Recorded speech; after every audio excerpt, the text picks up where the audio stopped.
Good morning. This is tea time with JaKaTaK, and I'm having burdock tea. Burdock with fennel, nettle, one of those. Supposed to be very good for the skin. I have always had, I don't know about all of you, but I have always had problems with acne and pimples and zits. And there's like so many fucking names for this shit, right? Shit on your face that looks terrible, and you get it. And when you're like, when you're in the puberty stage, they say, oh yes, this will happen, and then when you grow up, it will just go away. Not always the case, unfortunately. I do have an incredibly healthy diet. I would like to say above average healthy diet. I pretty much only eat whole fruits, vegetables, and grains and whole grains. That's pretty much all I eat. Occasionally I'll go crazy and get some fucking pizza with vegan cheese, but for the most part, I try to keep toxins and stuff out of my body and keep lots of nutrients in it, so I can, fight off diseases and live to be 100 and be nice and healthy and all those kinds of cool things. That's that's my prerogative. That's what I want to do. But in any case, still lots of acne, right? And I've always been trying to figure stuff out. But burdock tea is one of the things that has actually helped that more than anything else that I've tried. I've fucking tried pretty much everything except Accutane, Believe you me. In any case, today I want to talk about the idea of inherent skill or talent, and then versus learned or practiced skill, which we'll call effort. And it's kind of silly, right? It's kind of silly when I hear people say things like, if you think about it, right? Like if you think about, oh, I'm bad at math. I think that's a common one, particularly math or maths, depending on where you are. I'm bad at math, right? Well, it doesn't really make too much sense because the implication is that you are and forever shall be bad at math. And that's usually not the case. Most of the times you just got a shitty teacher in school, or the school system moved on before you were ready. You were in a school system that, is a typical school system where the variable is not how long it takes you, but the variable is how well you master a skill. It's sort of like, this week we're working on fractions, and next week we're moving on to, more complex fractions. What is it called? The one where the top number is bigger than the smaller number. Real technical shit here today. But in any case, we're moving on next week. So you have a week to learn as much as you can about fractions, and then, that's it. We're moving on. Whereas a variable where the time varies but the amount of material is always the same, I think is a lot better system. In any case, the Khan Academy has a really cool video on that. I might try to find it. I might not. You might have to do some Google Fu on your own. It's good to learn your Google Fu. So actually, I'm going to let you learn it yourself. Do your Google Fu. It's good. KAHN Academy. In any case, this is something that I learned in StarCraft, but it's also something that I learned with music in high school, and I want to show you something. So we have player A. Player A, we're gonna actually undo this. This is Stefano. S for Stefano, right? And here we have the scale of all things. Wonderful. Up here is like really good, yeah, awesome. Over here is like Bronze League, B for Bronze League. Sweet.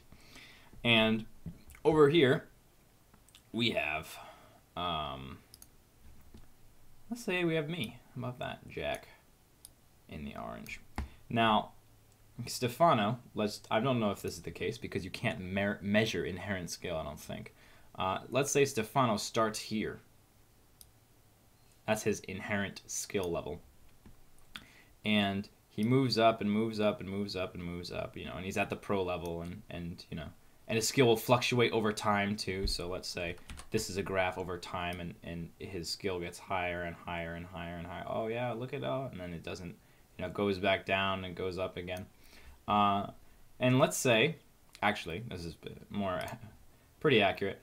My skill level, when I started playing StarCraft, was right the fuck about bronze. It was really really bad. Actually, we're going to have to reach this out.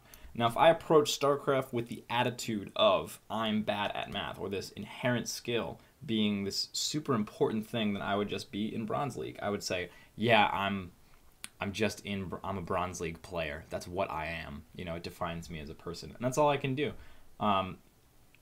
But you know, that's definitely not the case. The case is that, you know, with time and effort, I will become better, and that's like something that I learned about StarCraft. You know, and you can keep working and working and working to become a better player and move up to those higher levels. Now we're gonna take the third player, and we'll call I can only think of J names. What the fuck? We'll do Ashley. A. Bam. And Ashley had a starting skill level of this. Right? Say right towards the middle. But she didn't put as much time and effort to it. She was discouraged by one reason or another to play more StarCraft. Maybe it was the you know, environment. Maybe she was getting harassed. I mean, you know, who knows? Who the fuck knows, right? But you know, she just kind of, you know, did one of these and then, you know, sort of hung out here. Now, despite the fact that I, as a Jak, you know, started out in an incredibly low area and didn't have a lot of inherent skill in StarCraft, it was a very difficult thing for me. I can still surpass someone who's got, you know, a lot more talent, you know. And at the beginning of this tree, you know, if you check it out, oh, can we do this in Paint? Let's see. Let's just grab this. Oh no, it'll fucking erase over everything. Not that bad. All right. So you can see at the beginning of this, beginning of all this, see my graph is much low. Whoa, undo. I want a brush. Yeah. At the beginning of all this, I, you know, am much lower in skill than this player, and that's a lot of times what people see, right? That is a lot of times what people are looking at, and they say, snapshot in time. Okay, I am here. This player is here. You know, this player is better than me. Well, no, that's true. You know, it's true that that player is better than you right now, or that, you know, or even, you know, this is not just about StarCraft. It could be about anything. This player is better at you at this current moment in time, and that's it. But that doesn't mean that you can surpass that person with time and effort. And it's something that, you know, this kind of a thing is something that people talk about and people say out loud, but I don't think that it really gets through all the way. And this exact same lecture, but with music, was given to me when I was in high school, and I didn't really get it at the time. I was like, yeah, okay, that makes sense, whatever. Yeah, sure, you know, you can get better at stuff, you know, what's the big fucking deal, right? But when I played StarCraft, when I started playing StarCraft, it became real to me. Like, this lecture became a real thing, and I was becoming better, and I was playing a lot, and I was improving and becoming better, and it was this awesome, awesome experience. And I got away from this whole idea of comparing myself or thinking about myself as this static moment in time and this unchangeable, unimprovable thing by saying stuff like, oh yeah, I'm a silver leaguer, you know, in this area. This would be about like silver, you know, and Ashley is in this league, and, you know, I'll never be as good as Stefano, so why even try, you know, just give up. And I sort of just got rid of that, and I threw it in the trash can, or the garbage, as people would say, back from where I was from.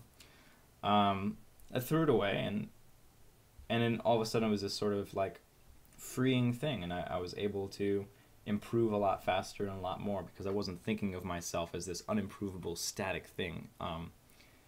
And you can too, you know. That's kind of the message of today's tea time. That's my idea that I'd like to present to you, is that you can overcome. There are a lot of people out there with a lot of talent that are really, really good at stuff without having to try too hard. But that doesn't mean you can't be better than them at that thing. You can't become more intelligent than they are, or smarter, or it's the same thing, stronger, or whatever. You know, you can learn absolutely everything. And the last example, this is the last kind of thing that finished me off and really cemented this idea to me, is that I was very not coordinated. as a kid, not doing well in gym class. I had a problem with tying my shoes, and I would fall over a lot, and I would run around with my shoes untied and all that kind of stuff, and I got made fun of a lot. And that was sort of my, early on experience. And I always thought, and that was this deep-rooted thing that I'm not good at sports. It can't be done. And recently, it was after I'd moved over here to California, and I was learning StarCraft, and I was really investing in it, and I was like, you know what? No, it's like, if I practiced every day, if I took the soccer ball outside and practice every day in the yard, my fundamentals, dribbling skills, and all that stuff, and looking up when I'm dribbling the ball and stuff like that, I can become good at soccer, or football as it's called in the rest of the world, as it ought to be. I can become good at this, and I was becoming good at it for a while, and I don't really have a yard now, so it's not an excuse. It's just the current situation, and I need to improve it, take the soccer ball out to the field when I can, and things like that, because I really enjoy doing that. And just because I had this early idea of like, oh, I'm not coordinated, or I'm not good at sports, So next time, maybe when you see a kid that says I'm not good at math, maybe you will have some words of encouragement to that kid. Maybe that kid is you.